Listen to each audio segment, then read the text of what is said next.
আমা খুশি কইরা কইছিল যে এটা খুদমু, কিন্তু খুরবেল নিয়ে পরে উনি নিজেই মারা যায়, তারপরে তার কেউ খোদাখুদি করে নাই। এটাই হচ্ছে এই বেহুলাদের জায়গাগুলো একসময় তাদেরই ছিল, এখন কালের বিবর্তনে বিভিন্নজন বিভিন্নভাবে ব্যবহার করতেছে।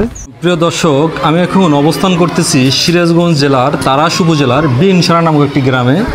এই গ্রামে বেহুলার বসবাস ছিল এবং বেহুলার পরিবার এখানে বসবাস করত। আমার যে পিছনে যে দেখতে পাচ্ছেন এটা হচ্ছে একটা কূপ। এই কূপের মধ্যে আবার 5টা কূপ আছে, মানে পঞ্চকূপ নামে এটা পরিচিত। মূলত বেহুলা এবং বেহুলার যে পরিবার এই কূপটা ব্যবহার করত। এই কূপের উপরে বেষ্টনী দেওয়া হয়েছে, এটা মূলত তার নিরাপত্তার জন্য। এই জন্য যে কূপটার ভিতরে অনেক বাচ্চা কাচ্চা পড়ে যায়, গরু ছাগল পড়ে যায়, বিভিন্ন ধরনের ক্ষতিগ্রস্ত হয়, সেজন্য সরকারের পক্ষ থেকে এই উপরে একটা লোহার বেষ্টনী দেওয়া হয়েছে, এটা নিরাপত্তার জন্য। আর এর ভিতরে যেটা আমরা দেখতে পাচ্ছি সেটা হচ্ছে এখন একটু ময়লা আবর্জনা, কিন্তু এটা কিছুদিন পর পর পরিষ্কার করা হয়। যখন এটা পরিষ্কার করা হয় তখন এর ভিতরে যে মানে 5টা কূপ আছে সেগুলো দেখা যায়, কিন্তু এখন ময়লার জন্য সেই কূপগুলো দেখা যাচ্ছে না। যখন পরিষ্কার করবে তখন দেখা যাবে। মানে কূপটা আসলে মানে তারা আমার বেহুলার যে ফ্যামিলি ছিল, পরিবারের লোকজন ছিল, তারা তাদের মানে পারিবারিক কাজে তারা ব্যবহার করতো। এটা হয়তো এখানে তারা পানি উঠাইতো, তারা সেই পানিগুলো হয়তো তাদের নিত্য প্রয়োজনীয় কার্যক্রমে তারা ব্যবহার করতো, রান্না বান্নার কাজে, ডুব গোসল এসব কাজে ব্যবহার করতো। আর তার পাশেই এই কূপের পাশেই হচ্ছে সোনার নৌকা, যেটা আমরা বইয়েতে পড়ছিলাম, এবং বিভিন্ন ধরনের লোককাহিনী এটা নিয়ে রচিত হয়েছে। এবং এই কূপ নিয়েও, এই পঞ্চকূপ নিয়েও অনেক লোককাহিনী রচিত হয়েছে। তা আমরা যাব একটু সেই সোনার যে নৌকা সেখানে যাব। তার আগে যে এখানকার এই কূপের পাশেই বসবাস করে এক মুরব্বীর সাথে দেখা হয়, তার মুখ থেকে একটু শুনি এই কূপ সম্পর্কে। আচ্ছা, আসসালামু আলাইকুম। ওয়ালাইকুম আসসালাম। এই কূপ সম্পর্কে একটু যদি বলতেন, মানে আসলে ছোট্ট করে সংক্ষিপ্ত আকারে। তো হাজার হাজার বছর আগেকার ঘটনা, সত্যের যুগের ঘটনা, 16 শতকের ঘটনা, মানে অনেক প্রায় 5 শতক মতো। তখন কোনো জরিপ গণনা আগে, গণনা তো কয়েকদিন হলো শুরু হয়েছে। কিন্তু সনাতন ধর্ম হিসাবে 4টা যুগ আছে ওদের, তার মধ্যে সত্যের যুগ হলো সর্বপ্রথম। সেই সত্যের যুগের ঘটনা এগুলা। বেহুলার বাবার বাড়ি এটা বাসুবানিয়া, আর বাসুবানিয়ার মিয়া হইল বেহুলা। এই তো ওর জন্ম এখানে। আর এখানে ছিল মানে বানিয়া শব্দের অর্থ আমরা এখন মোটামুটিভাবে যা বুঝি সেটা হলো জমিদার। জমিদারের পিরিয়ডে ওনার বহু কিছু ছিল, বহু যেমন এর ওই পাশে দক্ষিণ পাশে একটা পুকুর আছে, এখন আমরা তালতলা হিসাবে ডাকি। মানে ওই পাশে যে পুকুরটা দেখলাম সেটাও তাদেরই ছিল একসময়। হ্যাঁ, এর সব এটা বাড়ি কেন্দ্রটা হচ্ছে বাড়ির ভিতরে।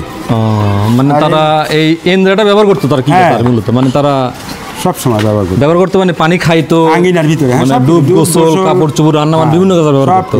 কিন্তু এর ভিতরে একটা কূপের ভিতরে 5টা কূপ, এটার কাহিনীটা কি আছে? এর ভিতরে 4টা কূপ, 4টা কূপ, 2টা ফ্ল্যাট স্ল্যাব ছিল এরকম কাঠের, সুন্দর কাঠের।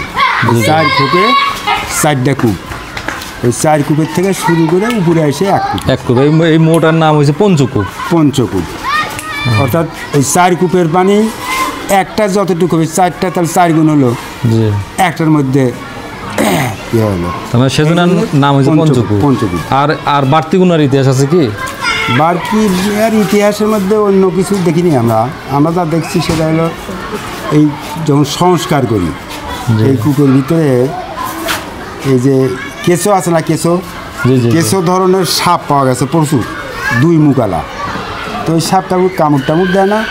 অনেক দিন আমরা সংরক্ষণ করে লাইব্রেরিতে রাখছিলাম, বহুদিন ছিল, এখন আছে কিনা জানি না।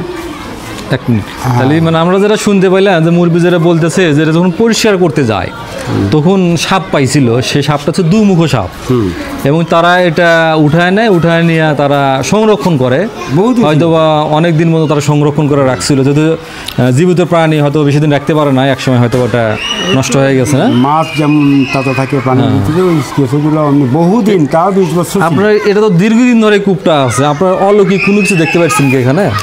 এর অলৌকিক শক্তির মধ্যে একটা জিনিস, মুসলমান আমরা ইসলাম ধর্মের মানুষ তো ভূত পছন্দ করি না, বিশ্বাসও করি। জিন আর ইনসান, আমরা ইনসান বিশ্বাস করি।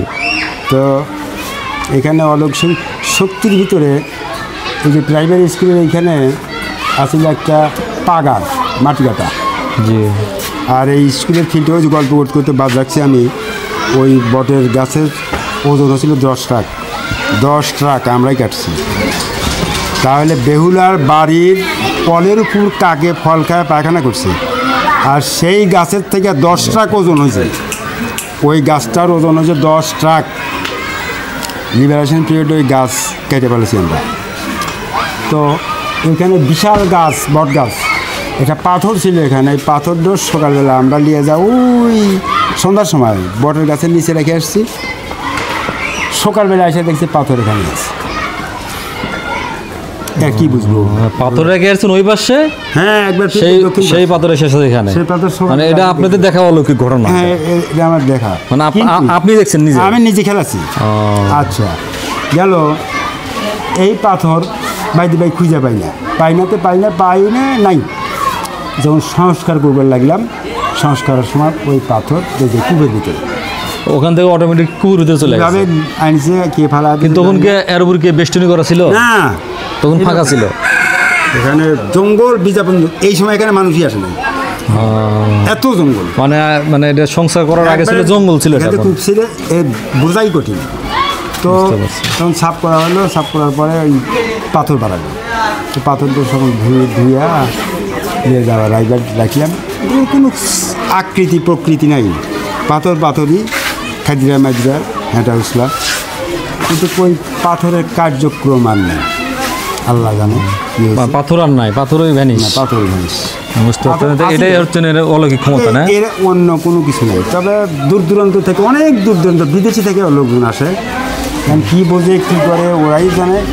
এখানে হয়তো মানুষের করে মনে হয় বেশিরভাগ লোক এই সনাতন ধর্মের ওই যে ফোটা মোটা দেওয়া গেছে আসে। এখন কোনো অবশ্যই কোনো ফল পায়, না পাইলে তো আর আসে না। এর আগে একটা লোক 16 বছর ওনার বিয়ার বয়স, বাচ্চা কাচ্চা হয় নাই। তো এই কূপের পানি নিয়ে গেছে। আর কী করছে না করছে, ওরা হিন্দু মানুষ। আল্লাহ একটা বাচ্চা যদি দেয়, তা আমি এই কূপের বেহুলার নামে একটা পাঠা দেবো।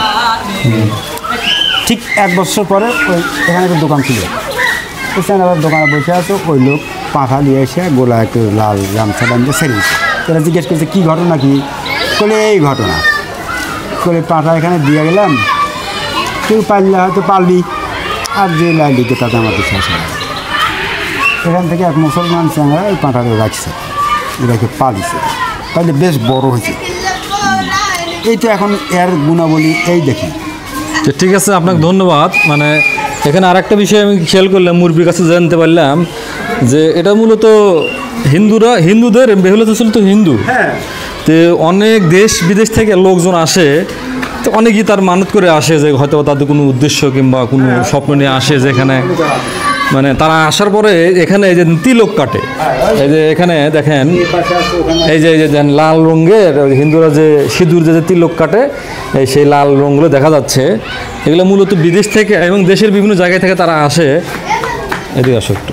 এই যে এখানে দেখেন তারা এই যে তিলক কেটে রেখে গেছে, তিন ফোঁটা করে দেখতেছে। এই যে হিন্দুদের যে কালচার অনুযায়ী তাদের স্বপ্ন পূরণের উদ্দেশ্য, তারা সেই জিনিসগুলো করে রেখা যায়। মানে তাদের উদ্দেশ্য হচ্ছে তাদের মনের আশা পূর্ণ করার জন্য। তো উনি মুরব্বির কাছ থেকে শুনলাম যে কিছু কিছু অলৌকিক কাহিনীও তারা দেখতে পাইছে এই সময় এসেও। কারণ এটা যদিও 16 শতকের কাহিনী, কিন্তু এটা 2025 সালে এসেও কিছু আর অলৌকিক কাহিনী দেখা যাচ্ছে এবং শোনা যাচ্ছে। তা আমরা এখন যাবো একটু ওই বেহুলা যে সোনার নৌকা ব্যবহার করত সেখানে। আমি এখন অবস্থান করতেছি যে বেহুলা যে নৌকা ব্যবহার করত, সোনার নৌকা, যেটা আমরা লোককাহিনী বিভিন্ন লোকজনের কাছ থেকে জানতে পারি যেটা সোনার নৌকা ছিল। সেই নৌকাটা এই যে এটা একটা ক্ষেত না পুকুর, এটা একটা ক্ষেত, কিন্তু বৃষ্টির পানি জমে এই ক্ষেতটা এখন পুকুর আকার ধারণ করছে, মানে পানি দিয়ে ভরাট হয়ে গেছে। এর ভিতরেই হচ্ছে সেই সোনার নৌকাটা, এখানে মানে মাটির তলে এটা চলে গেছে।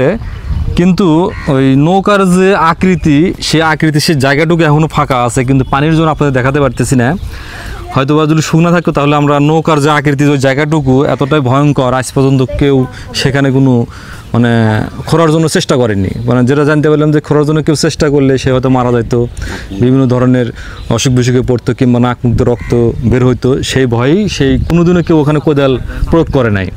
কিন্তু আন্তরিকভাবে দুঃখিত যে আমরা সেই জায়গাটা দেখাতে পারতেছি, কিন্তু নৌকার যে একটা মানে গঠন ছিল, নৌকার আকৃতির জায়গাটা, সেটা দেখাতে পারতেছি না। দেখেন এখানে পানি হওয়ার জন্য হাঁস তার উপর দেখুন বিচরণ করতেছে। এই যে এরিয়াটা দেখতে পারতেছেন, এই যে এখানকার যে এরিয়া, সম্পূর্ণ এরিয়াটা, এটাই হচ্ছে এই বেহুলাদের জায়গাগুলো একসময় তাদেরই ছিল। এখন কালের বিবর্তনে বিভিন্নজন বিভিন্নভাবে ব্যবহার করতেছে, কিন্তু এই পুরো এরিয়াটা ছিল তাদের, এবং তারা জমিদার ছিল, এবং জমিদার তারা সম্পূর্ণ তারা এই কার্যক্রম চালাইতো এই এরিয়াতে। আঙ্কেলের সাথে দেখা দেখি ওনার সম্পর্কে একটু শুনি যে এই যে এখানে যে নৌকা ছিল, সেই নৌকার বিষয় যদি একটু বলতেন। মানে হয়েছে কি ঐতিহাসিক ব্যাপার, এই জিনিসটা মনে করেন যে আমরা ওই নৌকার মতো একটা পিকচার আছে মাটির আকার, এবং ওখানে কেউ আবাদ বসত করা হয় না, ও জায়গায় কেউ কোনো তছরূপ করে না, কোনো পোলা পান যে যা একটা অবস্থা করা তাও করে না। এমনকি এই জিনিসটা খুব পয়সা খুঁজে চলা হয়, এবং আমরাও একে সম্মান জানাই, এবং স্মৃতির ভিতরে মানে বহু আগের ঘটনা এই জিনিসটা, এই নৌকাটা আছে, আর ওই যে কূপ আছে পঞ্চকুয়া, এই পর্যন্ত আছে, তাছাড়া আর কোনো কিছু আমরা দেখি নেই। আপনারা যে ওখানে যে নৌকার যে আকৃতি, ওখানে আপনারা কোনো ধরনের মানে অলৌকিক কোনো কিছু দেখতে পাচ্ছেন? আমরা অলৌকিক দেখি নাই, তবে মানুষের কাছে শুনছি, যারা দেখছে তারা একজন আছে যে ওই বাড়ি, উনি বলতে পারবো যে একজন হলো আমা খুশি কইরা কইছিল যে এটা খুদমু, কিন্তু খুরবেল নিয়ে পরে উনি নিজেই মারা যায়, তারপরে তার কেউ খোদাখুদি করে নাই কি আছে না আছে। এখানকার মানে পার্শ্বী বসবাস করা এক মুরব্বী যেটা বলতেছে যে ওখানে নৌকাটার যে একটা গঠন থাকে, সেই গঠন অনুযায়ী জায়গাটা এখনো পতিত পড়ে আছে, তার চতুর সাইডে মানে চাষাবাদ হয়, কিন্তু ওই জায়গাটুকু এখনো ফাঁকা আছে। এবং একজন একটু মানে হেলিপানা করে সে চেষ্টা করতেছিল যে খুঁড়ে দেখবো, নৌকাটাকে তুলবো, কিন্তু সে যখন খুঁড়তে গেছে এক পর্যায়ে সে মারা গেছে। তো তারপর থেকে লোকজন আরও সচেতন হয়েছে, না এখানে কোন ধরনের খোঁড়াখুড়ির কাজ করা যাবে না, এবং তারা অনেক সম্মান জানায় ওই জায়গাটাকে।